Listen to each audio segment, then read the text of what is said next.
एक कहावत है, जब गीदड़ की मौत आती है तो वो शहर की तरफ भागता है और जब पाकिस्तान अपनी अंदरूनी नाकामियों से घिर जाता है तो वह भारत को युद्ध की धमकियां देने लगता है। हाल ही में पाकिस्तान के पूर्व विदेश मंत्री ने इस्लामाबाद से बैठकर भारत को एक गीदड़ भभकी दी है।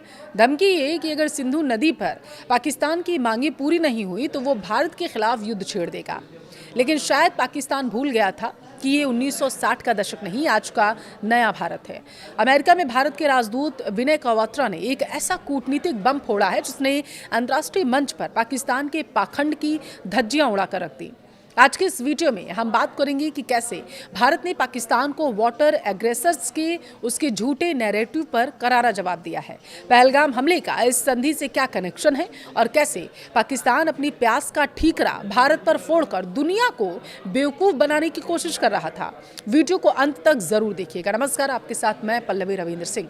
देखिए, कहा जाता है कि भविष्य के युद्ध सीमाओं पर बंदूकों से नहीं बल्कि नदियों के पानी के लिए लड़े जाएंगे और आज भारत ने दुनिया को दिखा दिया है कि बिना एक भी गोली चलाए सिर्फ पानी की एक कूटनीतिक चाल से दुश्मन के होश उड़ाए जा सकते हैं। हमेशा परमाणु बम और युद्ध की खोखली धमकियों देने वाला पाकिस्तान आज खौफ में है। वजह कोई सेना या मिसाइल नहीं, वजह है सिंधु नदी का पानी। अमेरिका में भारत के राजदूत विनय क्वात्रा ने अंतर्राष्ट्रीय मंच से पाकिस्तान के उस विक्टिम कार्ड रणनीति को बुरी तरीके से एक्सपोज कर दिया जिसके तहत वो दुनिया के सामने भारत को पानी का लुटेरा बताता था। भारत ने स्पष्ट कर दिया कि सिंधु जल संधि कोई दान पत्र नहीं है, यह एक समझौता था जिसे पाकिस्तान ने अपने पाले हुए आतंकियों के जरिए दशकों तक लहूलुहान किया। देखिए, भारत ने सिंधु जल संधि को अचानक ठंडे बस्ते में नहीं डाला। इसके पीछे एक बहुत बड़ा ट्रिगर पॉइंट था।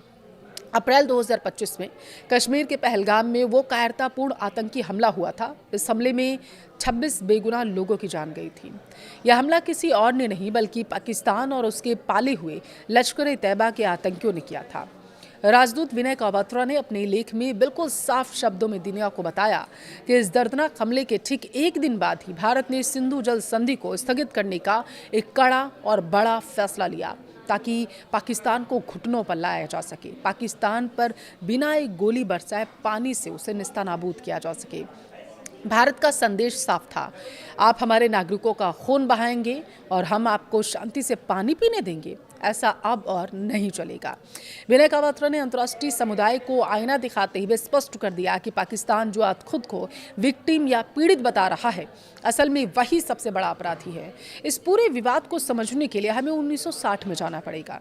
1960 में वर्ल्ड बैंक की मध्यस्थता में भारत और पाकिस्तान के बीच सिंधु जल संधि हुई थी। नियम क्या तय हुए थे? सिंधु बेसिन की 6 नदियों को बांटा जाएगा। 3 पूर्वी नदियां रावी, ब्यास और सतलुज का कंट्रोल भारत को मिलेगा। इस संधि की सबसे बड़ी बुनियाद इसकी प्रस्तावना में छिपी थी। वो बुनियाद थी सद्भावना और मित्रता की।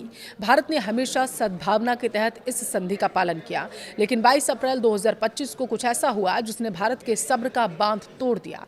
कश्मीर के पहलगाम के पास स्थित खूबसूरत वेस्टर्न वैली में लश्कर-ए-तैयबा के छद्म गुट द रेजिडेंट फ्रंट यानी TRF के आतंकियों ने एक बेहद ही कायरतापूर्ण हमला किया।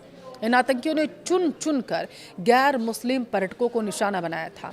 उन्होंने पर्यटकों से उनका धर्म पूछा, 26 बेगुनाह लोगों को गोलियों से भून दिया, उन्हें मौत के घाट उतार दिया था। मृतकों में 25 पर्यटक और एक कश्मीरी नागरिक शामिल था।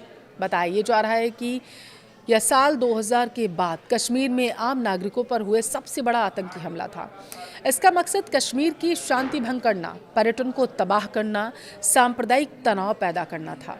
इस हमले के तुरंत बाद 23 अप्रैल 2025 को भारत ने एक सख्त कूटनीतिक फैसला लिया। भारत ने साफ कर दिया कि जो देश हमारे नागरिकों का खून बहा रहा है, हम उसके साथ शांति और सद्भावना के समझौते को जारी नहीं रख सकते। और इसी के साथ भारत ने सिंधु जल संधि को अनिश्चित काल के लिए स्थगित कर दिया। अब सवाल उठता है, क्या भारत का यह फैसला अंतर्राष्ट्रीय कानूनों के खिलाफ था? जवाब है बिल्कुल नहीं। भारत ने दुनिया को स्पष्ट कर दिया कि कोई भी संधि सद्भावना और आपसी भरोसे पर काम करती है। वियना कन्वेंशन के अनुच्छेद 60 के अनुसार अगर कोई एक पक्ष संधि के मूल उद्देश्यों का उल्लंघन करता है तो दूसरा पक्ष उसे निलंबित कर सकता है। पाकिस्तान दशकों से भारत के खिलाफ क्रॉस बॉर्डर आतंकवाद को बढ़ावा देता रहा। इतना ही नहीं, जब भी भारत ने जम्मू कश्मीर के विकास के लिए पश्चिमी नदियों पर अपने वैध हाइड्रो पावर प्रोजेक्ट्स जैसे कि किशन गंगा या फिर रातले हो गया इन्हें बनाए, पाकिस्तान ने जानबूझकर उनमें कानूनी अड़ंगे लगा दिए। भारत का स्टैंड साफ है, हम किसी भी संधि को मानेंगे लेकिन आतंकवाद की कीमत पर नहीं। भारत ने पानी नहीं रोका बल्कि उस सहयोग और कमीशन की बैठकों को रोक दिया जो इस संधि को चलाती थी। पाकिस्तान आज दुनिया के सामने वाटर विक्टिम बनने का नाटक रच रहा है। वह कहता है कि भारत पानी को हथियार बना रहा, लेकिन असलियत यह है कि पाकिस्तान को जितना पानी मिलता है उसके खराब इंफ्रास्ट्रक्चर के कारण उसका 1/3 हिस्सा रास्ते में ही बर्बाद होकर समुद्र में मिल जाता है। भारत ने दशकों तक एक बड़े भाई की तरह इस संधि का ईमानदारी से पालन किया था, लेकिन पाकिस्तान ने बदले में क्या दिया? राजदूत कावात्रो ने लिस्ट गिनाते हुए बताया, पाकिस्तान ने भारत के सीने पर 1965, 1971, 1999 के युद्ध थोपे, संसद पर हमला किया, मुंबई 26/11 अटैक हुआ, पठानकोट, उरी, पुलवामा और फिर पहलगाम। पाकिस्तान प्रायोजित इन आतंकी हमलों में भारत ने अपने 40,000 से ज़्यादा नागरिक खोए हैं। पाकिस्तान की साजिश सिर्फ गोलियों तक सीमित नहीं रही थी। संधि के तहत भारत को पश्चिमी नदियों पर भी run for the river hydro electric project यानी कि बिजली बनाने के लिए डैम बनाने का अधिकार है। लेकिन जब भी भारत ने कश्मीर के विकास के लिए कोई प्रोजेक्ट शुरू करना चाहा वहाँ पर, तो पाकिस्तान ने उसे नौकरशाही, अंतर्राष्ट्रीय अदालतों के कानूनी दांवपेचों में उलझा कर रख दिया। यही नहीं, पाकिस्तान ने इन प्रोजेक्ट्स पर काम कर रहे इंजीनियर्स और मजदूरों पर भी आतंकी हमले करवा दिए ताकि भारत कभी अपने कानूनी अधिकारों का इस्तेमाल कर ही ना पाए। और इसी बात को राजदूत कावात्रा ने एक बार फिर से उठाया। पाकिस्तान को किस तरीके से करारा जवाब दिया गया वो इससे साफ पता चलता है। राजदूत कावात्रा ने इन मुद्दों को उठाया और पीएम मोदी के उस ऐतिहासिक बयान को एक बार फिर से दोहराया जिसे आज भारत की विदेश नीति का मूल मंत्र मान लिया गया। आतंक और बातचीत साथ साथ कभी नहीं चल सकते। आतंक और व्यापार साथ साथ नहीं चल सकते और पानी और खून एक साथ नहीं बह सकते। जब पाकिस्तान ने सद्भावना ही खत्म कर दी तो भारत इस एक तरफा समझौते का आखिर बोझ क्यों उठाता रहेगा? अब आते हैं पाकिस्तान के उस सबसे बड़े झूठ पर जिसे वो पूरी दुनिया में बेचता है कि भारत हमारा पानी रोककर हमें प्यासा मार रहा।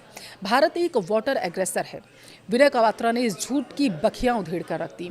आंकड़े बताते हैं कि पाकिस्तान जल समस्या की सबसे बड़ी वजह भारत नहीं बल्कि उसकी अपनी निकम्मी नीतियां, कुप्रबंधन है। भारत से पाकिस्तान की तरफ जितना पानी जाता है उसका सिर्फ 40% ही वहां के खेतों तक पहुंच पाता है। 30% से ज़्यादा पानी जर्जर नहरों और ख़राब इंफ्रास्ट्रक्चर की वजह से रास्ते में ही दम तोड़ देता है।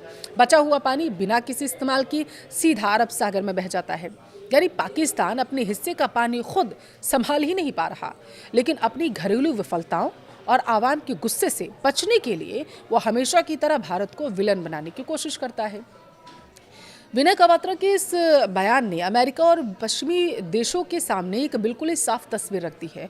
भारत का स्टैंड अब डिफेंसिव नहीं बल्कि पूरी तरीके से ऑफेंसिव हो चुका है। लेख के अंत में राजदूत ने पाकिस्तान को एक कड़ा संदेश भी दिया है। अगर पाकिस्तान वास्तव में भारत के साथ द्विपक्षीय मुद्दों पर सहयोग चाहता है या चाहता है वो कि कोई बात हो, तो उसे सबसे पहले अपनी धरती पर मौजूद उस आतंकी ढांचे को जड़ से उखाड़कर ख़त्म करना होगा जो वो भारत के खिलाफ इस्तेमाल करता है।